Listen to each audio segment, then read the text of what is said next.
Any follow-up questions, Professor? Well, susog lang dun sa tinuran ni Bert Gonzalez at saka ni Leody de Guzman, no?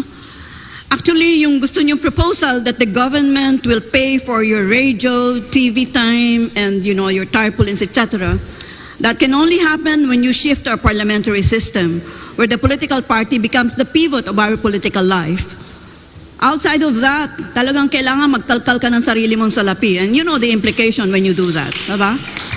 So let's shift to a parliamentary system. Unfortunately, not one of my colleagues here, including myself, have asked about that because we were limited to 2 questions. So what can we do?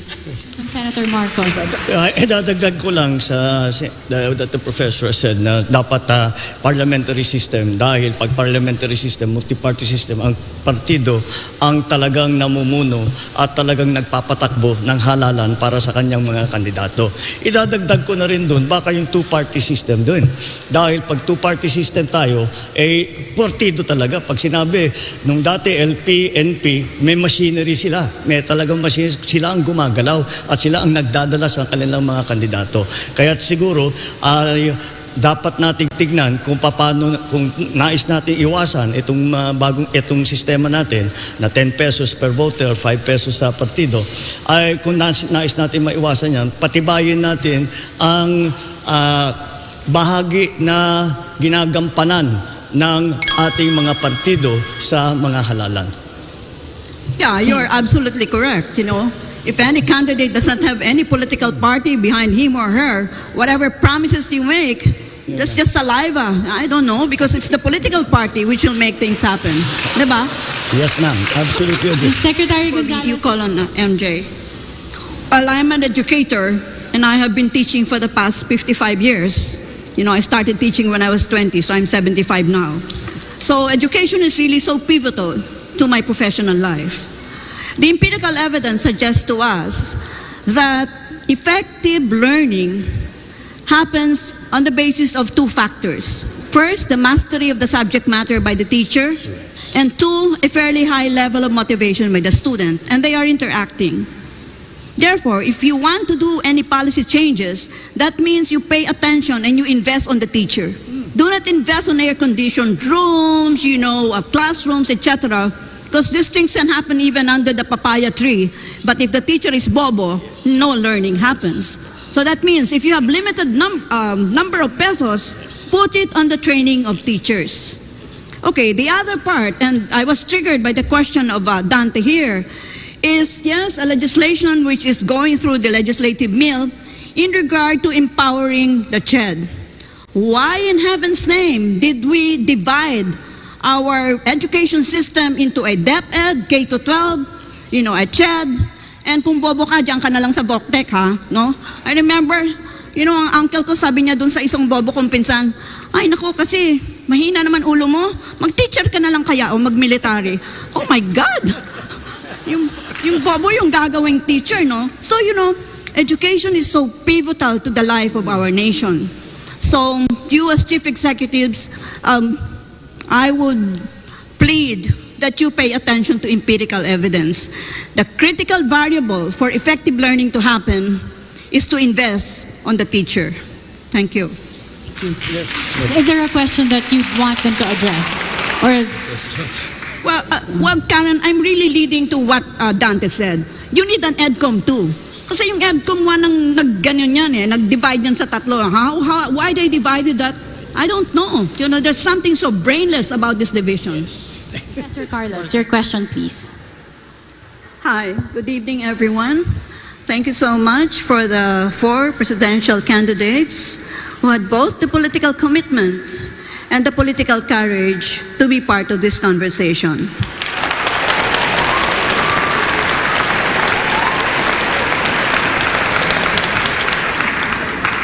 My area of research and expertise is on foreign policy and defense and security, so my first question will be within the rubric of these issue areas.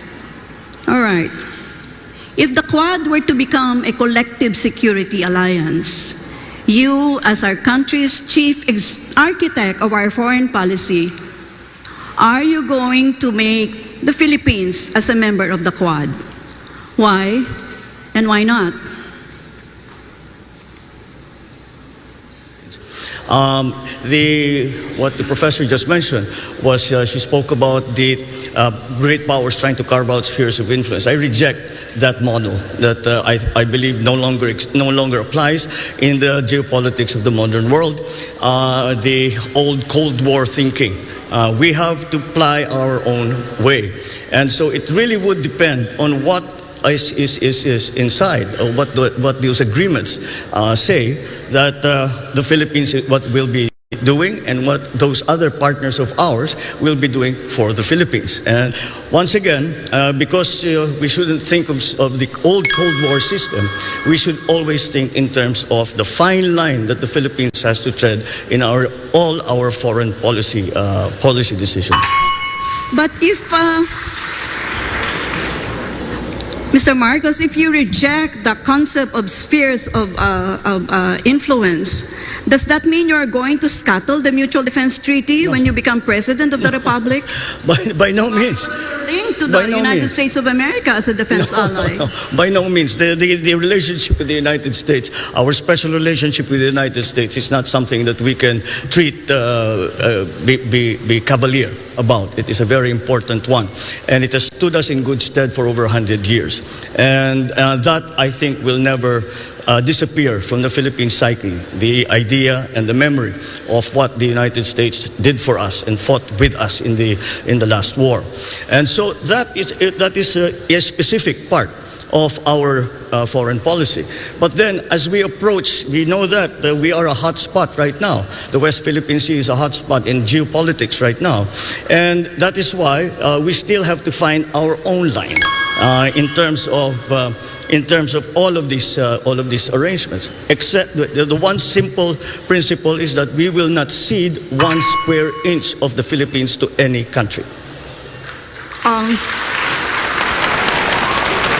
Karen, do I have time for one more follow-up with Mr. Marcos? Yes, Professor Carlos. Yeah. Okay, if that is the stance that you have taken, Mr. Marcos, suppose you have a situation where China is trying to, take us in, embrace us within its sphere of influence. How would you react as our chief architect of our foreign policy? Once again, in terms of specifically to China, the correct approach still seems to be one of engagement. And no matter what the superpowers are trying to do, we have to work in the interest of the Philippines, and we cannot allow ourselves to be part of the foreign policy of any other country. And we have to have our own foreign policy. So again, whatever the superpowers do, we as a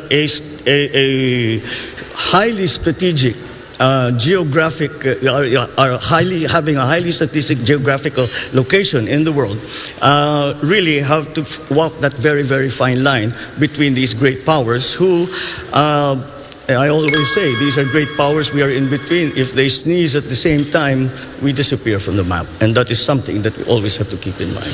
We have a follow-up question from Professor Clarita Carlos.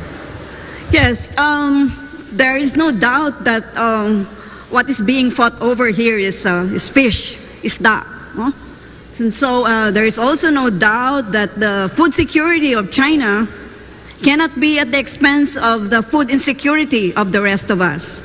Now let's move away from the pseudo-militaristic perspectives that some of you have noted earlier. And how about thinking about a regional fishing agreement, which is along the lines that Mr. Abella talked about a while back. The reason why I talked about that is, well, there's a personal reason, because I'm writing a book on regional fishing agreement. And since any one of you will become the President of the Republic of the Philippines, I was wondering if it is worth writing that book on a regional fishing agreement. Why not? Who wants to take on that question and statement if first? I may, Senator Marcos. I beg to differ that this is about fish. It is not about fish, in my view. It is about territorial waters, and that when we have these 200 Chinese boats coming and blocking our fishermen, it is to assert their claim that this is part of their territorial water. And that is why you cannot separate the problems that we're having with the fishermen from the larger problem that we are having in our conflicting claims with China, and for that matter, for other countries in ASEAN. And that's why we have to look at it as maybe an opening. I always mention this, that we have to try every single way we can. And I remind everyone that China and the United States came together because of ping pong. And who would have thought that that's where it would start? Who knows where our coming together will start? But isn't that related, Mr. Marcos, to my earlier question about the Quad? You know, if you have a whole array of, militia there, wanting to take over the whole of the contested South China Sea, shouldn't you lean on the Quad as a collective security arrangement? No, because that is a military solution, and that proposes a military solution. And I do not think we want a military solution because we simply do not want a war. I do not think China wants a war. I do not think the United States wants a war. The Philippines certainly does not want a war. Well, but Mr. Gonzalez just said that China only recognizes naked power. So what are we talking about?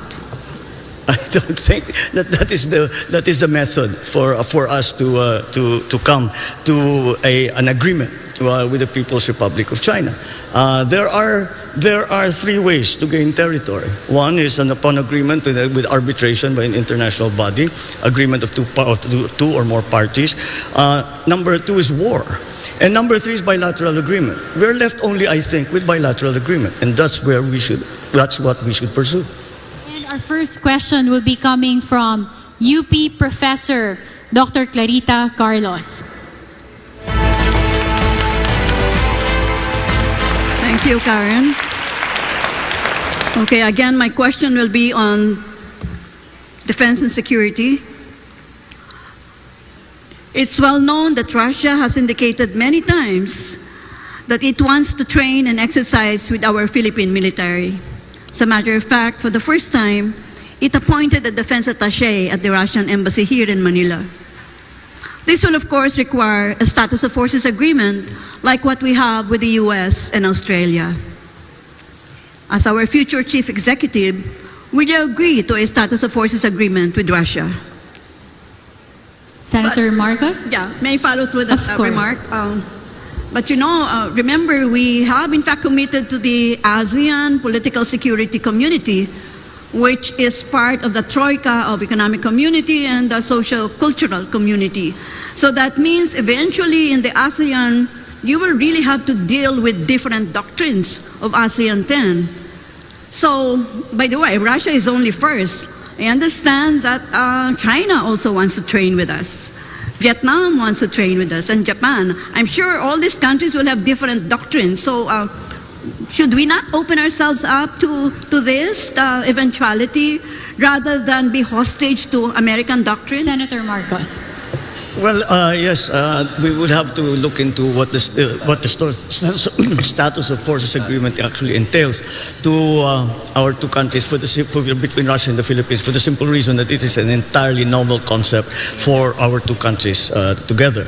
However, again, if we can see that there's an advantage to the Philippines for that, but you see, this is part of the effort that you, Professor, mentioned, that the superpowers are carving out against their spheres of influence.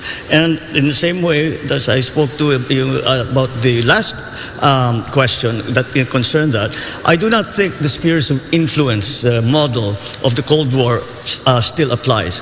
So we should be very wary of that.